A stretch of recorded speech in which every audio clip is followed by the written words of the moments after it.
y'all, we are McCraws on the Map. We travel full-time in our RV around the country. Normally we share the highlights and the fun stuff, but today we are here to share with you the transparent and authentic truth of some rough challenges that we've had here recently over the last year, really, with repairs that are needed and challenges with warranty. So we bought this camper new in January of 2025 at the Tampa RV show.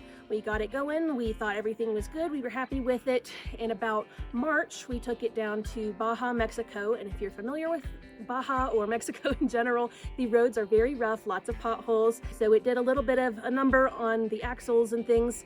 And so when we got back up to California, we decided we needed to get it looked at, make sure that our axles were okay, and probably get them replaced.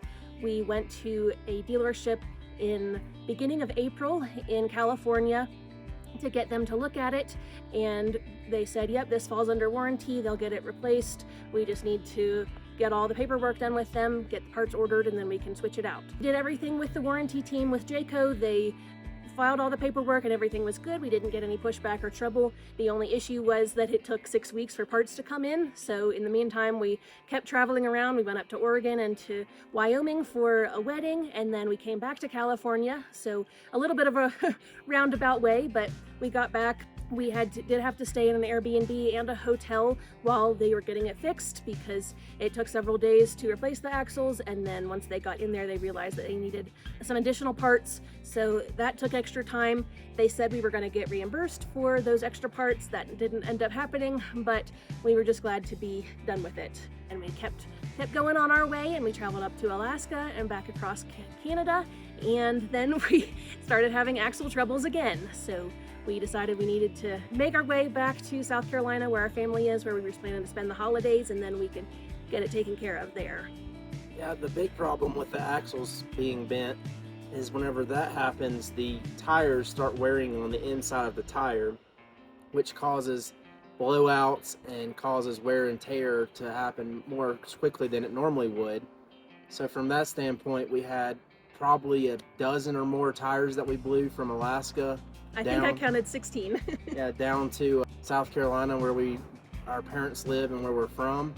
So we had a bunch of blowouts. We weren't reimbursed for that many of the tires either. The first time around, we had some tires be replaced in California in that incident. But since we bent the axle again, we have 3,500 pound axles that came on the trailer from the factory. And with those axles, that gives us about 7,000 pounds of weight. And the trailer GVWR is 7,400 pounds is what it's supposed to be once you have it loaded down with your items that you have.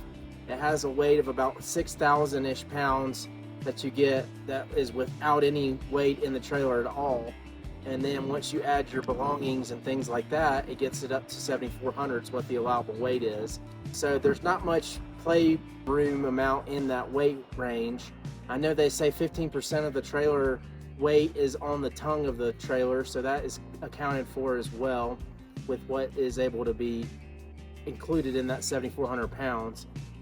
So that's very little weight aspect difference that we had in what we were able to have from the factory. Especially once you add the furniture that comes with it, all of our clothes, since we do live in it full time, food, and then water, fresh water and stuff in your waste tanks as well, which we do usually travel with full water tanks because we're boondocking a lot, so that adds a lot of weight.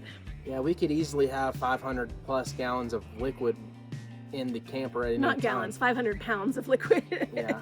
So when we got back to South Carolina, we had an appointment in November 3rd with the Blue Compass Jayco dealership that we bought, like the same line of dealerships that we bought the camper through.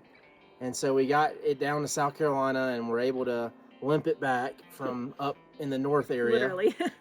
So we were able to get back, and they took 4 days to assess and look over the camper then. And once they were able to look into things and whatnot, they started the warranty process again with Jayco.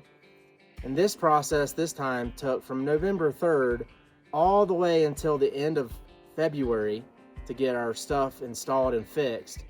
And so it was just a nightmare this time. Jayco put up the biggest fight you can imagine.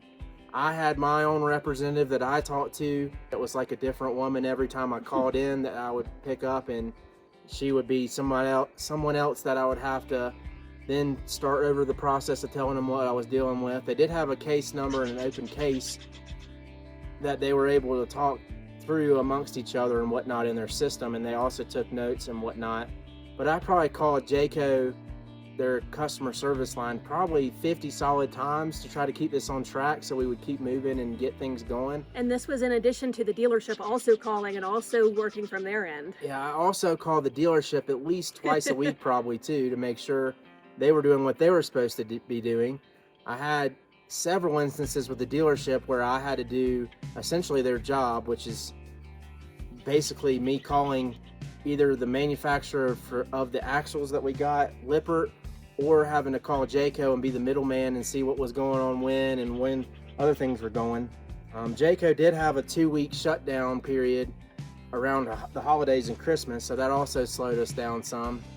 But we had to deal with several different setbacks with them taking their sweet time, and it just felt like it was around and around and around we were going with Jayco. So I had to go. We had to eventually take the camper and get it weighed so we could see like what the weight of the camper was, so they didn't think it was too much overweight. So we had to do that. We took it to a certified scale, then send that picture information off to Jayco. After we sent that off, we were like, hey, why don't we just see if we can get 4,400 pound axles this go around instead of the smaller axles that we had, the 3,500 pound axles. We honestly didn't care what size axles we got. We just wanted bigger axles that were more heavy duty. Yeah, we knew these weren't cutting it, and it wasn't just the weight of our stuff. It was roads and just feeling like these were not prepared for full-time travel in a camper like this. Yeah, I called Lippert and talked to Lippert, and they were waiting on, the dealership was waiting on Lippert to get back to them and say like, okay, what kind of axle size can you accommodate on this rig? And Jayco was as well. This was around the Christmas break they took. And once they talked to the Lippert people, they were like, okay, the biggest we can do is 4,400 pound axles for your rig, and you won't have to change the lug nut pattern. That was also a concern, because if we got bigger axles, we would have 6 lugs instead of 5 lugs on the tires. We would have to have bought new rims, new tires, the whole 9 yards to do all that. So we were trying to keep it with the same lug pattern as well. Once we were able to get the axle size figured out and whatnot, we talked to Jayco. Jayco was very adamant, and Lippert, that they were not going to change the axles to the upgraded axles because they did not want legal issues, from what I understand, of basically saying that they messed up and put the wrong axle size on initially with the 3,500 pound axles. So all that to say, we were able to get them to agree after a long debate back and forth. After lots of denials and them saying, actually, no, we're not going to do anything at this point, then we finally came back and were able to agree on something. Yeah, we got them to agree to pay the difference. So they paid for what the 3,500 pound axles were going to cost us, and then we paid the extra money that the 4,400 pound axles that we got were going to cost. So we were able to work out that deal. It took still several weeks probably to get them to actually commit and get the money to the dealership so that those parts could be ordered. Well, then once we get the parts and everything ordered, we had the dealership get the axles in, and we're like, okay, we get a date that we need to bring the camper back to the dealership, because we had been having it at a family member's house in the meantime, so that we would be able to stay in it some of the time that we were there in South Carolina, to be able to have our belongings and everything like that, and that way it wasn't at the dealership the whole time. So we got the camper to the dealership for them to do the actual repairs, and they say, okay, here's the date, come pick it up, it should be ready then, and you'll be able to leave and depart on your way. So we said, okay, great, that sounds awesome. So we go back to the dealership a few weeks later. Once they get everything installed, we'd actually gone on vacation, so it worked out great for us, because we were in Australia for about 3 weeks on a cruise and enjoyed some time away. So we were told when we get back from this cruise to come pick up the camper, everything will be great, it'll be installed, we'll be good to go. So we get back from the cruise, we go by, check with the dealership. They're supposed to have everything ready. We're like, we just want to grab the camper, we're going to take it home and get some things cleaned and whatnot, and we'll be all set to go. The dealership guy went in and checked with him and was like, hey, is everything good to go? He said, let me look. And then he stares at his computer for like 5 or 10 minutes and is like, oh, this isn't good. And I'm like, what's going on? And he's like, I need to go in the shop real quick and check on something. So he goes in the shop and checks on it, comes back into the like lobby area where I'm at and is like, yeah, the computer's right. We ordered the wrong size axles. We got 3,500 pound axles again. We installed the wrong size axles. So I don't really know what to tell you. Like, this is just like terrible news. And I was like, well, I mean, how does this even happen? Like, how do we get to the point of installing these incorrectly? And either the techs that installed it, you, the salesperson, like the service manager, like nobody saw this. How does that happen? And after all of this back and forth, they knew for sure, like, we needed the bigger axles. They were very involved in this whole process. They knew what we had agreed on. So it really should not have gotten past their understanding. Yeah, so they had a big mess up. So then we had to start the process of getting the right size axles, which took another 2.5 weeks from when we had all that happen. Thankfully, they did expedite the ordering of the new axles, but that still, is 2.5 weeks. Better than the 6 or 8 weeks, but still a long time when we were planning to leave a couple days after they were installed. The original 3,500 pound axles got installed incorrectly. We were supposed to leave like that weekend. We picked it up on a Wednesday and it was all messed up. So we had to get the new 4,400 pound axles ordered again. And once that process started, then we had to take the camper back up there again. They had to basically take off the old axles and then take the new axles and install them. They were going to pay the difference then that we were going to have to pay from the initial Jayco deal. So they were going to essentially cover that, and we were not going to have to pay for upgraded axles, which worked out great. But then we get there at the end of all of this to pick up the camper the final time. The dealership tries to pull a fast one on us and says, oh, we had $1,000 in extra shipping because we expedited this, like y'all might have to cover this. Yeah, they said, they were like, we can comp the product, no problem, but we can't comp the freight shipping. It's like Finally, after a little bit back and forth, the dealership came to their senses and was like, we'll just run this shipping cost through a different avenue and you shouldn't have to pay that as well. And that was a huge thing we argued with Jayco from the get-go, was we want you to cover the labor to install this, so that way we're not having to pay for any of it. Like, we don't want to have to pay for the new axles themselves. We don't want to have to pay for the labor to install said axles. Like, we just want you to take care of it all. So they did that. The dealership covered everything. We got through everything. We got back on the road. We have had absolutely no issues with these new axles. They've been amazing.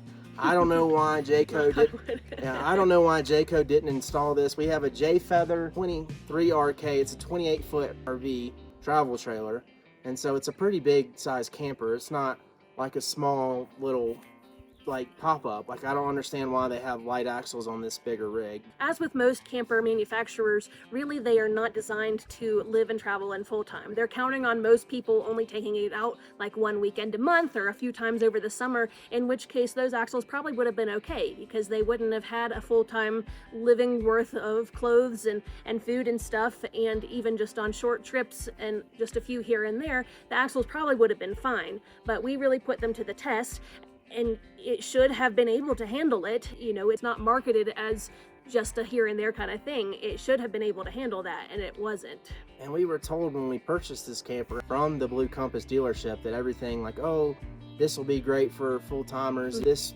floor plan is set up super nice for y'all. This should be easily able to handle whatever you have. And that's what it came down to with Lippert, because that was part of what Jayco was denying and saying was like our problem and our fault whenever we were going back and forth, is saying like, oh, you went on rough roads in Alaska area and that's what caused them to bend the second time as well as the first time. So like, that's on you. You should know better.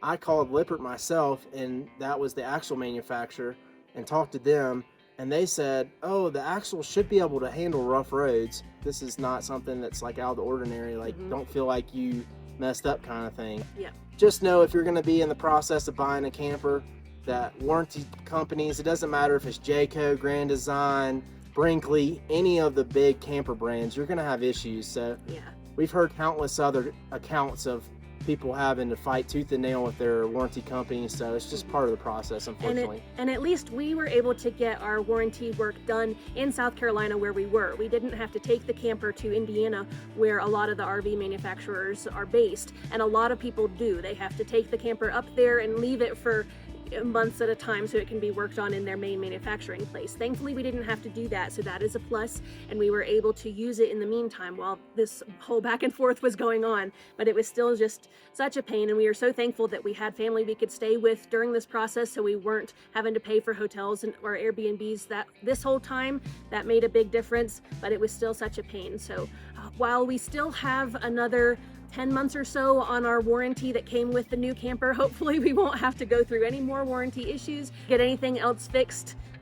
So we are hoping that we'll be back on the road good as new. Yeah, and we went with Jayco originally because Jayco has a 2-year warranty versus other people in the industry have only a 1-year industry like warranty. So we went with Jayco because they had the 2-year warranty. So yes, we still have some stuff to get done. While we got the axles fixed, we also got the countertops re-laminated or whatnot because they had some cracks in it, and we also got a couple of other minor things repaired. Jayco didn't have any pushback really at all on those things. We got our recliners repaired because the pull handles broke, so nothing was really disputed on that. So I don't know why the axles were such a headache, but they were. Yeah, so just a word to the wise, if you are getting into camper life, whether it's full-time or part-time, just expect issues. There's always going to be something that's going to go wrong, always going to be something that'll break. So it helps to be handy, but it also helps to have dealers that you trust. And if you're under warranty, just be prepared for some back and forth and some long waiting times. The end result now, we have a camper that's been able to handle what we've thrown at it, and we're excited for the road trip ahead. Yep. And what all we've got coming. So stay tuned. It's going to be exciting as we're moving our way across the country. We are looking forward to spending time this summer up in the Pacific Northwest and seeing that area more in depth. And we just are super excited to be back on the road from a long winter break that we didn't anticipate. Didn't necessarily want it to be that long, but we're glad we got everything sorted out. So thanks for hearing us out on this. We really hope that you don't have any issues as you travel around the country, or if you just do weekend trips in your RV. We were fortunate to be able again to get this taken care of. So we're happy that we're back on the road, and we're excited for what's next. Yep, so like and subscribe to follow along and see where we get off to.